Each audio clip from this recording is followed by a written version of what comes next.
ஆண்டவராகிய இயேசு கிறிஸ்துவின் ஈடு இணையற்ற நாமத்தினால் இந்த காலை வேளையில் உங்கள் யாவரையும் அன்போடு கூட வாழ்த்தி ஆசீர்வதிக்கிறேன். நாம் அநேக நேரங்களில் தேவனுடைய சமூகத்திலே அநேக விண்ணப்பங்களை வைக்கிறோம், அநேக காரியங்களை கேட்கிறோம். ஆனால் அது கால தாமதம் ஆன உடனேயே நமக்குள்ளே அவ்விசுவாசம் காணப்பட்டு விடுகிறது. நான் ஜெபித்தேன், என்னுடைய ஜெபம் கேட்கவில்லை, ஆண்டவர் என்னுடைய ஜெபத்தை கேட்க மாட்டார் என்று சொல்லி அநேக நேரங்களில் சோர்ந்து போகிறவர்களாக காணப்படுகிறோம்.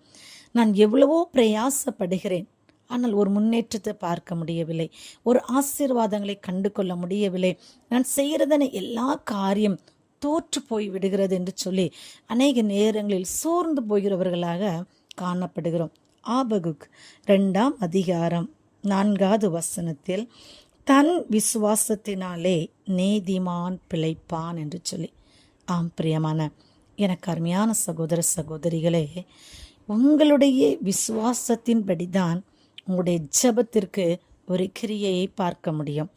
ஆகவே விசுவாசமுள்ளவர்களாய் நீங்கள் தேவனிடத்தில் எவைகளை கேட்கிறீர்களோ அவைகளை பெற்றுக்கொள்ளுவோம் என்கிறதான ஒரு விசுவாசம் உங்களுக்கு இருக்கும்பொழுது நிச்சயமாக என் தேவன் நீங்கள் செய்கிறதான எல்லா காரியத்தையும் ஆசீர்வதிப்பார்.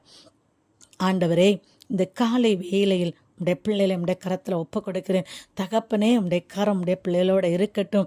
உடைய பிள்ளைகள் செய்கிறதான எல்லா காரியத்தையும் நீர் ஆசீர்வதிப்பீராக. ஒரு விசுவாசம் உள்ள பிள்ளைகளாக எங்களுடைய பிள்ளைகளை மாற்றுவீராக. பிள்ளைகளுடைய விசுவாசத்தை நீர் வர்த்திக்க பண்ணும்படியாக ஜெபிக்கிறேன்.